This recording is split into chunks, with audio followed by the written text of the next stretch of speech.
UFC 322 pay-per-view, big one. A lot of cool fighters on it. We're going to start out with a lightweight bout versus Borchev and Camilo. Uh, Borchev, what I got written down, superior kickboxing, great body punching. Camilo's defense is a little bit shaky. Cardio advantage in striking, even though I don't truly believe that. I think Borchev has a gas tank on him as well. If Camilo can't wrestle early, I think Borchev picks him apart. Uh, because Camelo is the better grappler, but anybody in the lightweight division is better grappler than Borchev. Uh, so I'm going to stick with the underdog here, just starting out. I'm going to take Borchev in this fight by decision. What do you think, Pat? Yeah, I don't hate that shout at all, man. He definitely has a good little shot here.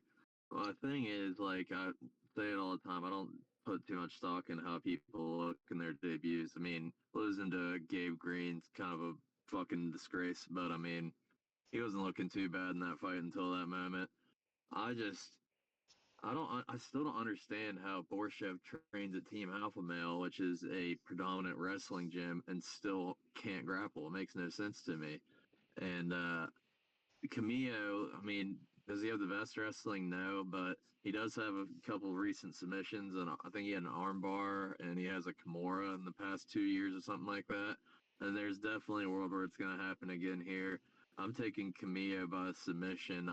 The odds, like the betting odds of like how Camillo won the fight are all like right beside each other. I put in a bet for like 100 and it was like 25 for 150 for submission for Camillo. I think he's gonna get it done. I think I'm gonna call armbar. Armbar. All right. We'll move on to our next one. We got Mikonico versus Surkarov. Is that how you say his last name? Surkarov? Susur Kaev. Sursakayev. I got written down here. Makano, big experience advantage. Probably a style that Surkayev hasn't seen yet. If he lands early, fight changes instantly. More physical strength in the clinch. Wild, unpredictable power from Makano. For Surkov, I can't say his name. Undefeated confidence. Better technical striking, better cardio, more disciplined fighter, good wrestling mixed when needed. I think Sir, I can't say his name, but I think he knocks him out. I'm taking him by knockout, the Russian. So right before we hopped on this stream, I was in the process of watching the weigh-in show to see how everyone looked on the scale, Uh-oh. and I will give credit where credit is due. McConaughey was one of the best looking guys on the scale, in my opinion. He was Ready looking to pretty go. big. But unfortunately, that doesn't really fucking matter. In my opinion, the three McConaughey is coming off a split decision win against Cody Brundage, and the two judges that gave him that fight, I have to use the comparison that they must be Helen Keller and Stevie Wonder because I cannot believe anyone gave him that fight. I thought he clearly lost. However, it was close enough. Brundage has got some experience. It's not too terrible. But in retrospect, if you're going life and death with Brundage, I think Susurkayev is going to put him out. I have Susurkayev by round one knockout. Looking at like the betting lines earlier today, there's just like pretty much nothing playable with it. His lines are outrageous. I think like a knockout was like minus 500. So I just didn't really do anything with this. I mean, maybe round one would be a play, but still, that's like minus 170. So if you want to like parlay a round one stoppage, then maybe, but couldn't be me, brother. So, but I'm gonna get a Suster Cobb as well. All right, we're both on the same board there. You got it by a finish. Is that what you said or no? Yeah, I'm gonna get round one knockout. Okay. Moving on to the women's strawweight bout, we got Angela Hill versus Klein. What I got written down here: Angela Hill, massive experience edge, better striking output and pace, better footwork and veteran savvy, fights well in close decisions. Klein is still developing. So for Klein, I got younger, stronger, more athletic, better grappler. She's a bigger girl. She's a big girl. Uh, Hill doesn't finish fights, so that's easy for Klein to steal rounds, and a big strength advantage. I'm going to take Klein in this one. I'm going to take a decision. What's your thoughts on this? If I didn't watch Angela Hill's last fight against Yasmin Lucindo, I would be a little less confident. But after watching that, I'm extremely confident in Klein getting a decision here. Angela Hill, like you just said, doesn't finish fights. She also never gets finished, so I'm pretty confident in a decision here. She just the age started to show. She's 40 years old. These girls are upcoming, all young. Well, I think Fatima Klein's about as good of a up and comer as it gets for the women's divisions. I think she's going to dominate like 30-27 here, and I'm she's like if she beats Angela Hill and gets ranked, I mean, if she gets 2 wins next year in strawweight, where it's like the most blown out weight class now that Kenzie Dern's champion, and she's lost to 3 people in the top 5, we could be looking at a Fatima Khan title shot in like early 27 if she keeps this ball rolling. I'm gonna take Fatima Khan pretty confidently. Okay. Both on the same board on that one. She seems like she's a definitely a future one after what was that Cortez she knocked out? Who was the girl? Not Cortez, but Mexican She fighter. knocked out Melissa Martinez. Yeah, yep, yep. All right. So in the next bout is a featherweight bout. We got Sabatini, and I think it's pronounced Marsical, Mariscal, Marsical, Cheap A, Mariscal, so close enough. Mariscal. All right. So what I got for Mariscal is he's much tougher, more durable, higher pace and pressure, better boxing. If the fight gets kind of wild, it favors him. Can break Sabatini mentally with volume. And then for Sabatini, I got elite grappling and wrestling, better submission setups, cleaner technical skill, stronger position control, and can avoid brawls and win rounds. I don't think he does that. I'm taking Cheap A in this one as well. And I think I'm going to take him by just decision. I don't think there's a finish in this one. I think it's just a decision fight. 29-28 type deal.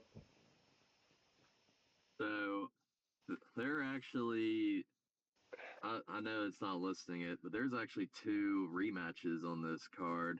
This is one of them. This fight happened before they were both in the UFC, and Chepe won. Hmm. And my opinion is which one's gotten better since then. Pat Sabatini, who still can't strike, or Chepe Mariscal, who's 5-0 in the UFC. I think it's going to be Chepe. And with Chepe also has pretty good grappling, especially defensively. I don't see Pat. I mean, he might get a takedown, but definitely don't think he's going to hold him there. And the longer this fight goes, the more takedowns he's going to get. I texted you about the other day. Mm-hmm. Chepe looks fucking jacked, bro. He is huge right now, and I'm I could be wrong here. I don't think Pat Sabatini's lost a decision, but he has been knocked out 3 times. I'm picking Okay. Chepe by knockout just solely looking at him. But there's another picture of him that like at the fighter shoot, it looked like he had a little staff right on his wrist. So Who does? Chepe. So it's a little worrisome if it goes long, just because of that.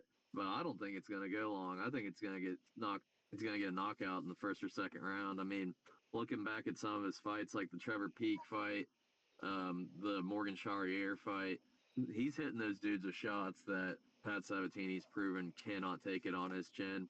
And I've put a bet in on Chepe Mariscal by knockout. It was like 25 to win 115 or something like that. I'm pretty in on Chepe this week. I cannot fucking believe he's an underdog. Yeah. Yeah. I agree with you. We're all both on Chepe. You got him by knockout. So we move on to the middleweight bout. Kyle Dawkins versus Gerald Meerschaert. Uh, so what I got written down, I'll start with Gerald. Deadly submission threat. Everybody knows that.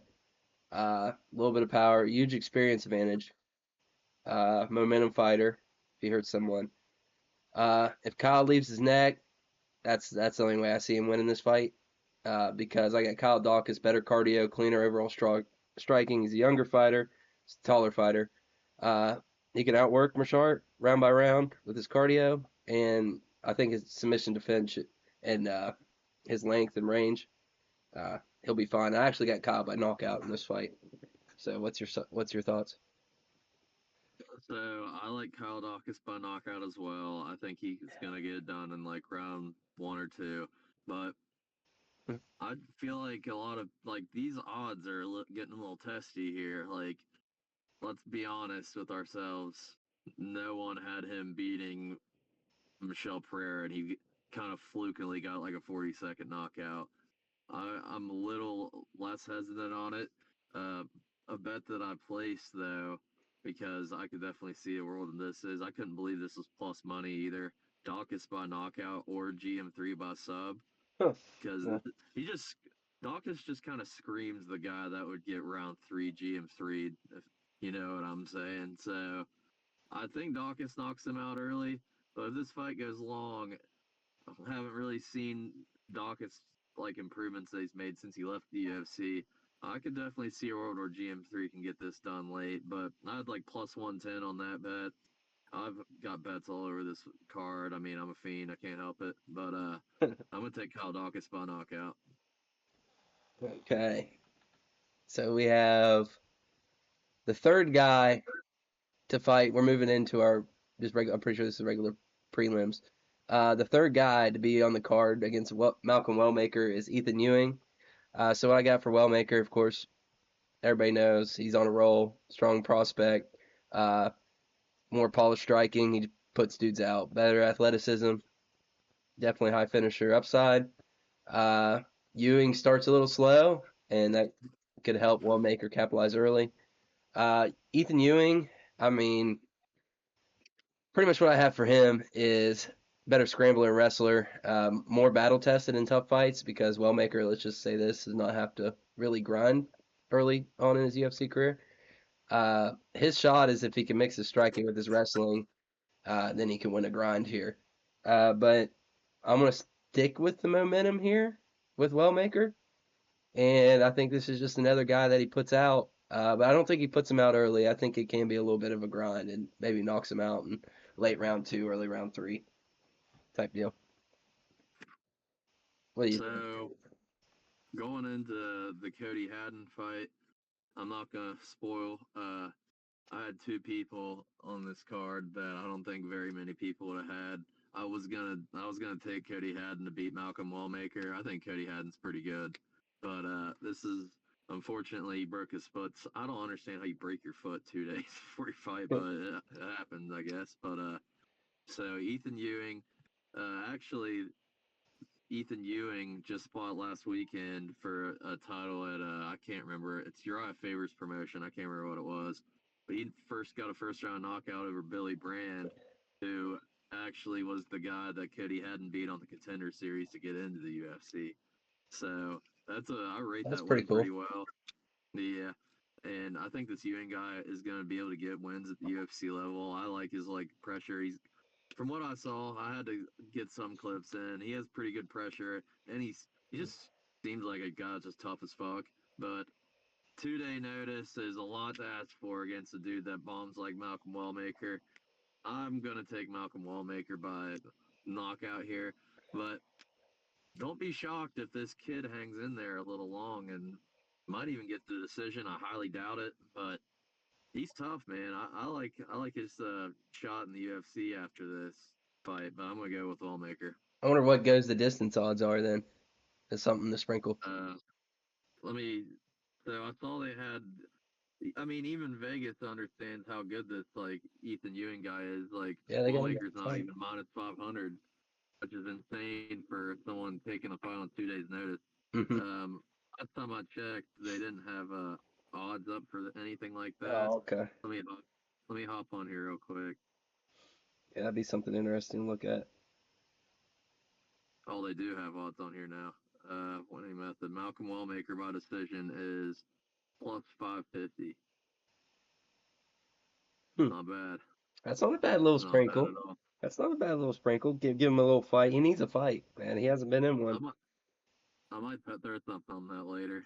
Oh, it depends how the card goes up to that point. Dude, I'm gonna become a gambling addict, bro. I just put $25 in earlier, and I was like, yeah, let me just see if I could do something with this on roulette, and I turned it into 300. So I just got pretty much all free gambling money for the weekend. So That I works have out. plenty to throw on there. All right, we're moving on to our women's fight. We got the women's flyweight. We got Erin Blanchfield versus Tracy Cortez. Pretty sure Tracy Cortez wears fake eyelashes. Am I right on that? She's the fake Oh eyelash girl. yeah. Yeah.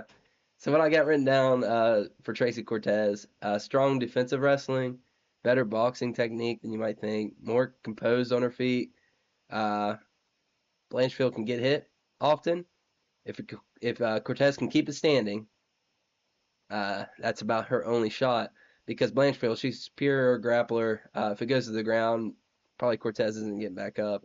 Better submission game, faster scrambler, uh, really nice transitions, higher volume striking. Cortez slows down in grappling exchanges, so it could wear it down. I'm taking Aaron Blanchfield here, and I'm going to take her by submission if she can get her to the ground. What's your thoughts? So this is the other fight. I don't know if you know this. This was also a rematch. They Hmm. fought outside the UFC, and Tracy Cortez won the first matchup against them. Ooh, Um, damn. so Cortez. So I'm gonna try and word it properly. I think of not counting like the even money fights. I think Cortez is the best underdog on the card that I'm not taking, if that makes sense. Yeah, I gotcha. I'm gonna take Blanchfield here. I think she's looked better. I think she's growing more as a fighter than Tracy is. But Tracy only has one loss in the UFC. That was against Rose Namajunas, and not a lot of people remember this. That was on like a week's notice. Like it was supposed to be Macy Barber, and she pulled out.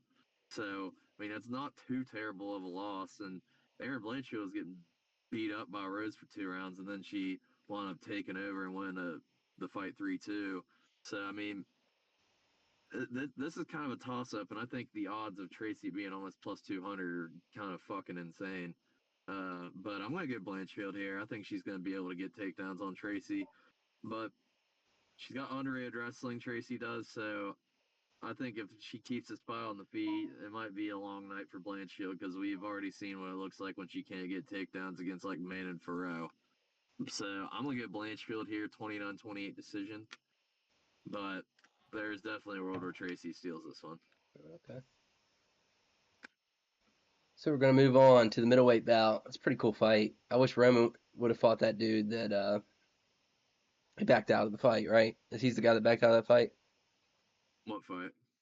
Or was that not him? The one with the dude that had black guy that's like one of the top dudes in the weight class. Maybe it was a middleweight. Did he not back out of a fight recently? Over in Roman fought recently. I don't know if he backed out of a fight. oh, then I might be thinking of someone else. There was that guy that came in that was a good wrestler and boxer, and he got caught with a fucking like spinning elbow or back fist. Like he was kicking the shit out Oh, of the dude. CLD? No, no, it wasn't CLD. It was a wrestler. It was like Pico or Pino. Pico. Oh, Aaron Pico? Yeah, was it not Roman Kopilov that was supposed to fight him? No, that was Movsar Evloev. Oh, okay, I get them two mixed up. They kind of look the same. Yeah, Roman's the dude that fought Paulo Costa on the New Orleans card. All right, well, I got them two mixed up, man. They kind of have similar looks. But I got Yeah, written they do. down with Roman, way cleaner technical striker. Uh, he can, if Rodriguez gets wild, he can counter him. Body kicks and Rodriguez's chin can be there. Better movement and long range accuracy. I got Gregory Rodriguez. He's a much more powerful striker. Better, grappling and jiu-jitsu. High pressure dude. Uh, Power punches can give Kopylov some trouble and can overwhelm early. In my opinion, I'm gonna take. Man, this was a tough one for me. But I'm gonna take Gregory Rodriguez here, and I really don't have much to say. I think I want to take Rodriguez by knockout, but I don't think that's going to be the case. I think it's just going to be a decision fight. So I'm taking Gregory Rodriguez here. I'll tell you something that I really am tempted to play. I want to make sure I get these odds correct for this to tell you. I don't know if you know much about Gregory Rodriguez's background. This dude is like known before he got in the UFC as a submission artist. He's got like world champion level jiu-jitsu. He's very, very good on the ground. And this just feels like the perfect fight for him to show that out. Okay. Like Gregory Rodriguez by submissions plus 450, which I don't hate at all because watching like the Anthony Hernandez fight against Roman Kopylov, if you get this dude on the ground and you know what you're doing down there, there's not much defense coming back from Kopylov. You know what? Why not? Let's go a little crazy with it. I'm gonna go Gregory Rodriguez by submission. All I don't think right. he has one in the UFC. Why not take one here? I just think he's way too physical and physically imposing. We saw what happens when you are like Paulo Costa and you go in there and get mean, get physical with Kopylov. He just kind of crumbled against the cage and didn't really do much. I think RoboCop can do the same. The only worry is for a dude that is built and look what RoboCop looks like. He has one of the most sus chins in the weight class. So it's worrying because Kopylov can definitely shut your lights out, but I just think RoboCop should just grapple. I mean, why wouldn't you? I mean, this dude's proven he can't do much on the ground, so I think RoboCop's gonna go out there and grapple. I'm gonna take him by sub. Looks like he's gonna be the bigger fighter all around too. So He's looking fucking big on the scale too. yeah, so that's probably a good call. I like that, Pat. I'll tell you who's looking huge on the fucking scale compared to their opponents, JDM. He's looking big compared to Islam. So here we're on to Bo Nickel and Vieira middleweight bout. So a little bit about Vieira I got written down. World class BJJ. Uh, Easily one mistake by Bo Nickel could get subbed here. Definitely more polished submission artist. Experience advantage because Bo's still developing. So maybe Vieira can take advantage of the inexperience. Bo hasn't faced a grappler anywhere near this wrestler and near this level. So grappling and wrestling, two different things. Vieira is a better grappler for sure. That we know of. Bo Nickel's been working on the offseason, so we have no clue. But Bo Nickel is the better wrestler by miles. Could dictate where this fight goes. Vieira has cardio problems, so he could wear Vieira down. Bo's explosiveness overwhelms early, so he can get on him early, wear him down, do what he wants. Hopefully, he got some ground and pound. Maybe, hopefully, he's gotten better since he's gone. He's younger, faster, fresher athlete. I'm going to take Bo Nickel by TKO, just for the heck of it. He's coming back. Hopefully, he's been working on his game. Uh, he, this isn't an RDR where he's got some knees to worry about or anything crazy. I think Bo Nickel can get the TKO here and get the win. Yeah, so before we set up the stream, I watched two content creators like make posts, and one of them made a post that I highly agree with. I think Bo Nickel can make 170. I don't know why he's sitting here at 185, where he's like typically going to be like the smaller fighter. He doesn't like carry around like an absurd amount of muscle. I think he should try a 170 cut, and I think I don't know if he'd be looking insanely better at 170, but I mean it's worth a go because I don't think he's strong enough to deal with some of these guys. But here it's a little different because I picked Trayshawn Gore over Rodolfo Vieira because I'll say it again. This dude lost a striking fight to Andre Petrosky. I cannot believe that's even a fucking sentence. But I just think he's pretty mid, not very good. I mean, he's got phenomenal grappling, but that's about all he's got. If he can't get the fight to the ground, anyone's going to beat this guy on the feet with any technical ability, which Bo Nickel doesn't really have. He just sits there and spams right and left overhands. But I think I just don't think he has to worry about like shots coming from Vieira. I think Nickel could probably shoot on Vieira, which I mean I wouldn't advise it. I think Nickel's the better striker here, but I don't think he's gonna knock him out because Rodolfo Vieira just kind of looks like a blockhead to me. It's kind of weird to explain. He doesn't really fight like that. He just looks like he'd have a hard head to knock out. But I'm gonna go Bo Nickel 30-27 decision here. Okay. See, as a little bit of a ground and pound TKO technical knockout. All right, I don't hate that. we're going into a lightweight bout in the main event. We got Dariush versus Saint Denis, and I will tell you this: I did not realize how young Saint Denis was. I thought he was an old head. I didn't know he was that young. But What is he like 30? 29, yeah, I didn't know he was that young. But so I got for Saint Denis, pressure and pace, durable, willing to walk through fire. More raw finishing ability right now, I think, out of the two. Uh, Dariush, age. I mean, that's a big one that sticks out to me, like I just said. Uh, and I just think the age thing. So we got Dariush with a huge experience edge. Uh, much more polished in jiu-jitsu, probably. I mean, that'd be interesting. Go back and forth with them too. BSD's very hittable, and Dariush has some power to him. Better fight IQ and adjustments. Could probably control some rounds on some top control. But I'm gonna take BSD in this fight. Uh, I've been picking against him, so I'm just gonna join him on this one. So it could be a bad experience. But I'm gonna take BSD in this fight, and I'm gonna take him by some sort of finish, submission or TKO or knockout. I'm gonna have him by finish on this. What do you think, Pat? So I'm going to start off by stating if BSD beats Dariush, I think that's the highest ranked fighter he could beat. I don't Good think to know. anyone of ranked Dariush can beat or BSD can beat. Here's my issue with it. BSD still doesn't move his head. He still gets punched. He was getting hit up by Kyle Prepolek. I can't believe he's minus 200 against Dariush, who, I mean, granted, he's gotten dropped in 3 straight fights. Don't get me wrong, but BSD isn't a technical striker. He's a brawler. He wants to get you against the fence and get takedowns. Uh, I'll tell you what, he's not taking Beneil Dariush down. I mean, watch the Gamrot fight back. That dude is one of the best wrestlers in the weight class, and he had no chance of taking Benny down. I think he got him down once out of 12 times. If BSD isn't getting him taking him down, I think we might be in for a little picking picket range kind of striking match. I think Dariush is the better one at that rate.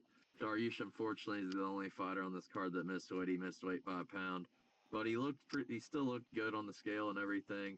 I got Beneil Dariush by decision here. Not very confident in it because again he's gotten dropped in 3 straight fights. So I mean BSD could land like another little head kick type deal on him, but I just don't see it happening. I'm gonna go Dariush by 29-28 decision because I do think BSD would win the first round. Okay. Move on. Go on our next bout, welterweight bout. You got Leon Edwards versus Carlos Prates. So what I got about Leon, experience, the UFC, even though Prates is getting there. Uh, Good footwork, good composure. You've seen it. Uh, Great counter striker. Uh, if you know that's one thing that might keep Prates kind of from what Prates needs to do to win this fight is he can't just sit and wait. He's got to be active. He's got to get after him. That's what cost him in the Ian Gary fight. Elite clinch control by Leon Edwards, and big fight experience. So he comes in with that. Of course, Carlos has huge knockout power. Can end anytime. More aggressive. Can win on pressure if he does it. If he doesn't sit back and wait. There's a little fighting nerds freaking losing streak going on right now against some top guys, which isn't great for confidence within the camp. Start slow. Leon starts slow. Uh, be outside, leg kicks, whatever. Prates needs to bring the pressure. Youth advantage. If he makes it a dogfight, I mean that's the key. If he makes it a dogfight, Prates wins. If he doesn't, then Leon Edwards can pick away and win this one by decision. Don't put it in the judge's hands. I'm going to take Carlos Prates because I like him, and Leon Edwards is just getting to that point. This is a must win for Leon Edwards. If Leon Edwards wins this, he needs to rethink his whole career. Loses this, he needs to rethink his whole career because this is it. Uh, you got to beat Carlos Prates. I'm taking Carlos Prates, and I'm gonna. I hate to do it because I really respect Leon Edwards, but I'm gonna take him by a finish here, knockout TKO. What do you think, Pat? Like I said before, when we were breaking down the Wellmaker fight, uh, not a lot of people would have been with me. I was gonna take Cody Haddon, another underdog. Not a lot of people are taking. I'm taking Leon Edwards. All right, I like it. He see, he seems pretty locked in right now. He's looking jacked as shit on the scale. My reasoning is Leon's lost 2 fights recently. He's lost to Bilal. He's lost to Brady. 2 guys that are pressure grapplers that push you back and don't really let you get space. That is not what Carlos Prates is. He wants to be at range and strike. He doesn't want to get in the pocket. He wants to be able to beat you up at range, and that's the exact style that Edwards has a very similar style to Ian Gary, and Ian Gary's style was implemented very well against Prates. It took Mm-hmm. Prates rounds to be able to get reads off Ian Gary, and he had to get fourth and fifth round to start winning rounds. If he gets in a similar situation, a 3-round fight with Edwards, I don't think he's going to have time to come back and make it happen. Edwards has got a pretty decent chin. I mean, he's gotten cracked a time or two, never been put out. But, I mean, I just think Edwards is the better technical striker here. Does he have more power? Hell no. But, I mean, I think he'll be able to do the same thing, just pick him at range and get out of the way of, like, heavy shit coming back his way. I'm probably going to play Leon Edwards at plus 170. He is talking the talk I want to hear him talk. He's not down on himself. He's talking like he's super locked in. I'm going to take Leon Edwards by decision. You just flipped me, dude. I wanted to take Leon Edwards, and I just was like, man, am I on the wrong side here? But all the fighting nerds have stepped up to the top of the top, and every single one of them have found the end. I know what Gene Silva was kind of an interesting one, but really, I mean, who we got? Rufio got beat, right? Rufy And got dominated by BSD. Kaio got beat by Imavov on the yeah, same card. Then Gene lost. And Protest lost to Gary, but he just beat Jeff Neal. yeah. He also, like, I've seen, like, clips of him this week. He's just seeming a little too nonchalant for me. I think I'm he's just taking Leon with you. overlooking it. Yeah, I like it. You just flipped me. I was wanting to take Leon. You just flipped me. So here I go again on the opposite side because I took Neil last time because I like Neil. I'm going to take Leon again. I'm going to take Leon against Carlos. So you flipped me because I was wanting to All bad, right. man. But I felt like, man, it's just my heart again. So here we go. All right. So this is an interesting one here. This might be one. This is go one or two ways. This could be Joshua Van getting shot up to the top and beating the top guy, or this could be Michael Morales getting shot up to the top against an elite welterweight a little too soon. So I got Sean Brady, elite grappling, top pressure. Morales is untested against a strong wrestler. Uh, uh, Sean Brady, take the back. So that's always a threat with the sub. Can slow Morales down. That's the biggest thing. If he can do the pressure of the wrestling, Sean Brady's elite. You know, Sean Brady's on this card because if someone in that championship fight backs out, Sean Brady's is going to be fighting for the title.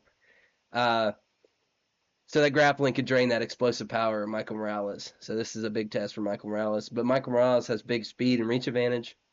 Of course, we know he hits harder. Better strike at range. If he stuffs early takedowns, that's going to be key. So we got to see if he can do it. Uh, Cleaner boxing combinations. I'm taking Sean Brady. I think Sean Brady's wrestling, and I think the lights for Michael Morales, who is going to be a future title contender. But I'm going to take Sean Brady in this one. I think Sean Brady's wrestling just smothers Michael Morales, and it's just something that Michael's going to have to learn from and come back and gain from. I mean, he has a significant reach advantage, so don't get me wrong. One hit puts him out, but I'm going to take Sean Brady's with his experience and just being a high level fighter in wrestling. What do you think, Pat? So I currently am looking at Sean Brady's Wikipedia. I'm going to start in 2021.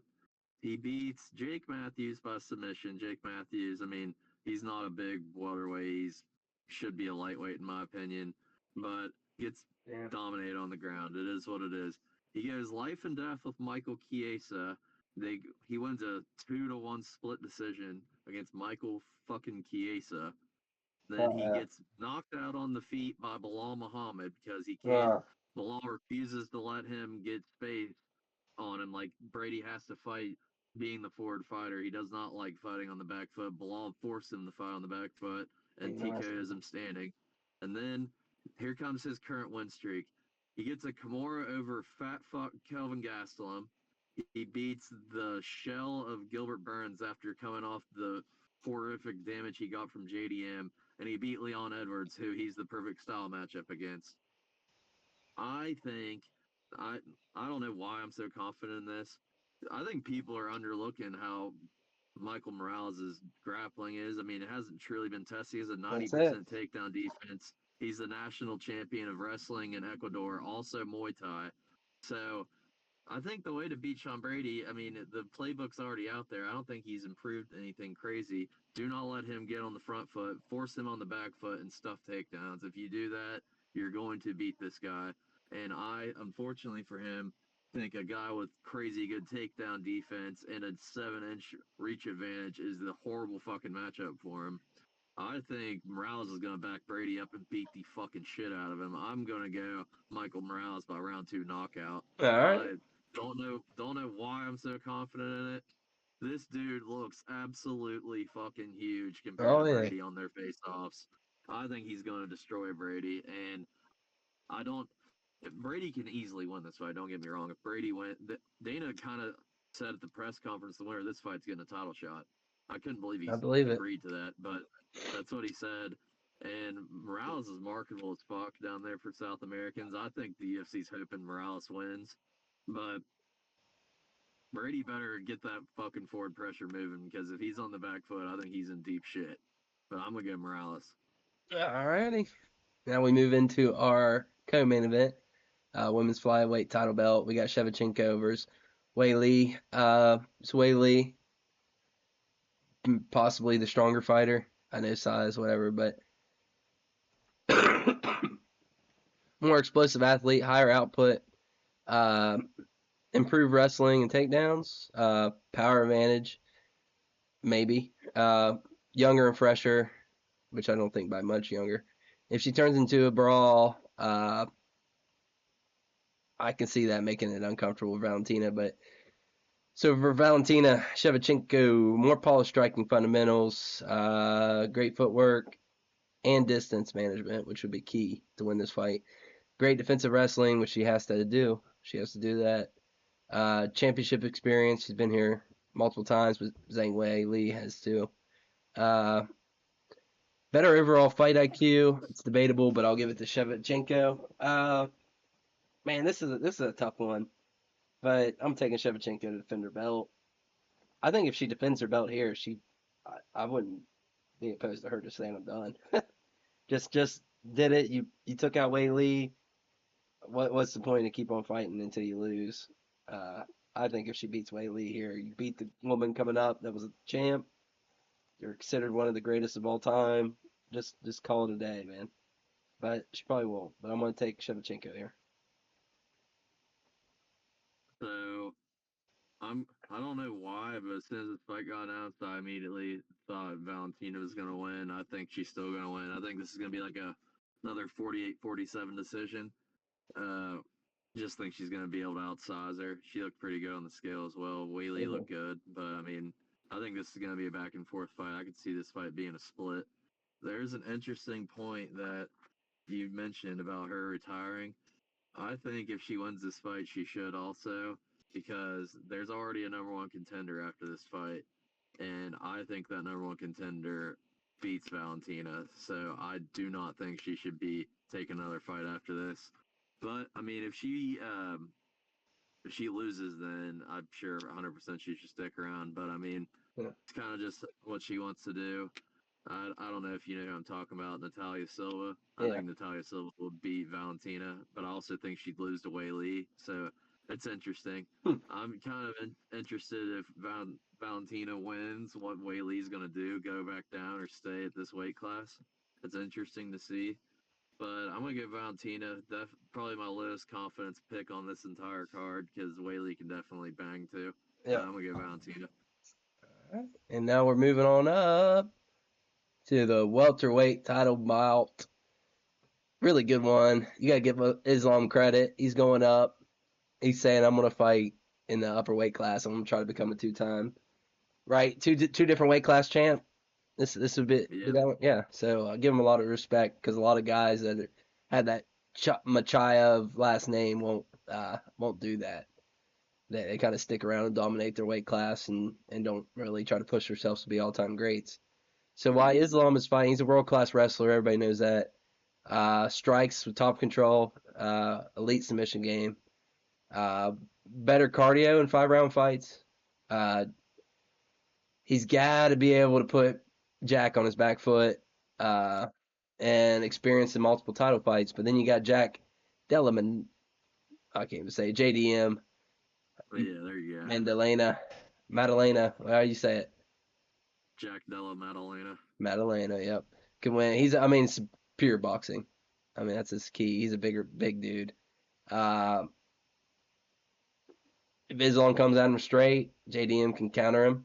Body shots, faster hands. Whew. Islam moving up in weight class. So that's another interesting thing. We haven't seen Islam at this weight class, have we? Has he fought before Nope. this? So this, I mean, that's something to look at. If he keeps it standing, which is big, which he should be able to do, hopefully, because Islam can't just weight bully here. Uh, that'll help Jack win. I really like Jack. I really like Jack, man. And I want him to win it for the good guys. I want him to win it for the good guys. So it's a heart pick. Oh, it's a heart pick so bad. But I'm gonna take JDM. I want to be on that side because it's so hard. I want to take Islam's going for greatness. I mean, this is one of the best fights we've had in a long time. But I'm taking JDM. I about took Islam, but I'm gonna take JDM. So what do you think, Pat? By I'm knockout. worried I'm getting baited. Yeah, I'm worried I'm getting baited into the Oliveira Makhachev thing again because these are very similar odds. Dude, before I saw how fucking big JDM is compared to Islam, I was taking JDM either way. Dude, perfect fucking. This style has proven to be effective against Makhachev, man. And this time he's not going to be the stronger fighter. It's what it's looking like. I mean, he probably will be like a little stronger in there, but he won't be able to hold this dude down as easily as Bulk, who is a 45er, pretty much just barely bulked up and got up there. I think he's in a world of fucking hurt, dude. I think body shots are going to be huge in this fight. I think he's going to be able to beat Islam up to the body really bad. Islam's out there training like crazy. He's like weighing in with a black eye already. Whatever you want to do, buddy. But I don't think it's going to matter. I'm going to take Jack Della Maddalena round 4 knockout. Don't be shocked if it's a body shot knockout. I don't know why I'm feeling body shot. I think it's there clear as day. And working with Craig Jones and Volk, I think he's going to be the most prepared you could possibly be for this fight. I am so fucking confident in JDM. I have no. I'm most confident for JDM winning as almost anyone on this card. I don't know why, but I'm so confident he's going to knock out Islam. And after that, fun fights galore all over the place. I mean, if Islam wins, it's going to be fun fights galore either way.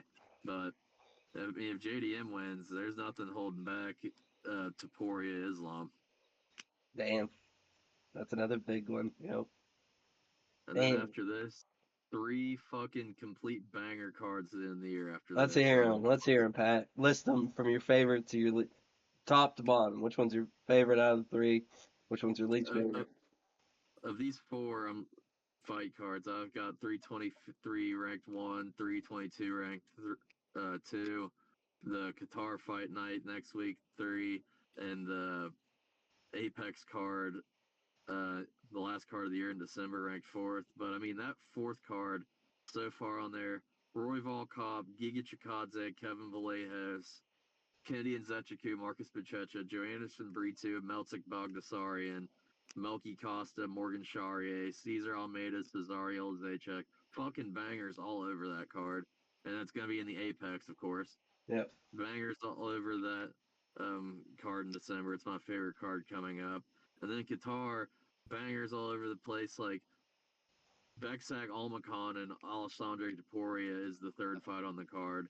The highly anticipated debuts of Shamrock and Luke Riley are both on that card as well. Luke Riley's about to beat the shit out of your most favorite fighter, Bogdangrad. And main event against Saruki and Hooker. That card's sick. They have the weirdest. Yeah. That card next week has the weirdest fight I've ever seen Wasn't in my life hey, on it. wasn't Hooker bitching about how they wanted him? Wasn't there like a little beef with the UFC about going like over to the Middle East, like or some bullshit? I'm pretty sure Dan Hooker was Like pissed off about something. Hooker was bitching about all kinds of shit. He fucking hates Armin. He just wanted to make sure he's fighting Armin. Okay. But dude, tell me if you think this is the weirdest fight you've ever heard. So my Tibet Oral By is moving up to welterweight to fight Jack Hermanson, who's dropping down to welterweight. Huh. Why do you think that's Like weird? I think it's gonna look weird as fuck. Just like Orlbai's shorter than me, and Jack Hermansson's like 6'4". It's just gonna It's look just gonna be insane in weird. there. Yeah. I don't know how Jack Hermansson's gonna make welterweight. Yeah, that's another thing. You're telling me Jack Hermansson can make welterweight and Bo Nickel can't? Get the fuck out of Yeah, he's already jacked right now, so here. how much weight does he have to lose? Yeah. Damn, that is nuts. Huh. Why is Kevin Vallejos just always fighting in the fucking Apex? I don't know, dude. He's our little apex warrior, bro. Yeah, He's what just the are a they gonna ever give Argentinian him fuckhead. they gonna ever give him a freaking in front of some fans fight? If he wins that one, man, I mean, I think he gets ranked if he beats Giga. I think Giga's 15th right now. So, Yeah, I this mean, if guy. Kevin wins by knockout, which hard ass against Giga, I think winning that fight's gonna be hard to ask. But if he wins that fight, I mean, I think you can only put him in front of crowds. And Arnold Allen's fighting again, right? Well, he hasn't announced anything, which is infuriating. The most inactive of my favorite fighters, just begging this dude to fight, he just never will. Yeah, right here it says 2024 July. It'll be a full year him not fighting. I know, it's fucking infuriating.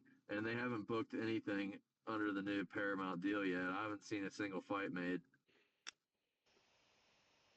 So I don't know what's going to happen. I'm surprised they haven't put anything Well, together you because think if the you go first fight on Paramount will be like a big one, you know? from what it's looking like, it sounded like the first card is going to be a fight night. And from what I saw, I think it's going to be Sean Strickland and Fluffy Hernandez. That's pretty cool though, in a way, just name wise. Yeah, I mean, for a fight night main event, I mean, it doesn't get much better than Yeah, that. that's a pretty good one. But I mean, now they're all basically like fight nights. As long as you have a subscription, you get to watch them all. So But hey, you better believe I'm getting that fucking subscription, bro. yeah, I know. It's just weird because they just keep the numbers to them, and there's no. I mean, it's awesome for us because we don't have to pay a shit ton of money. But Yeah, it's weird too because I I think wonder if the I juice think the is going to start going subscription's away. going up a little bit. That's what I saw the other day. They I can decided see to that. bump it up a little bit. I can see that. So comes with my Yeah, Hulu subscription, Paramount Plus. So hey, I don't need Hulu. I got the little hidden gem at the place. I know feds are going to come busting down your door. Hey, Better they stop. just need to just they just need to chill out over there. Antenna, right? Yeah, Antenna. but Catch him. how much are tickets to that Patriots game? I have no clue. I told him I wanted the cheapest tickets. The cheapest tickets we could find Oh, to get in the 100%. stadium. So I Give don't me one. know. Let me just glance real quick. Even if we get up there, like you got the game time app to get into the stadium or whatever, it don't matter. But because game time doesn't include fees and stuff like that, so Yeah, TickPick doesn't either. which is a killer. I'm Well, guessing like 122 bucks. uh, we can only hope because I mean that's probably gonna wind up being a big ass game, bro. I know that's the thing. Okay, there it is. Ravens, Patriots. I'm thinking it's gonna be like 200. Ooh, yeah, not horrible. Oh, never mind. What? There's I don't know how the stadium's layout is, but there's tickets for 110. Yeah, it's whatever. I mean, you just sit up top and you see the whole game. It's whatever, really, honestly. I'm cool with whatever, man. Yeah. So three of them. Well, we got to see Garrett. Uh, Doesn't know yet, but yeah, three. well, two tickets is like 110. If we get three tickets, it'd be in the 170s. Oh, to have three sitting together, Yeah. and that's including all fees. No. Jesus Christ.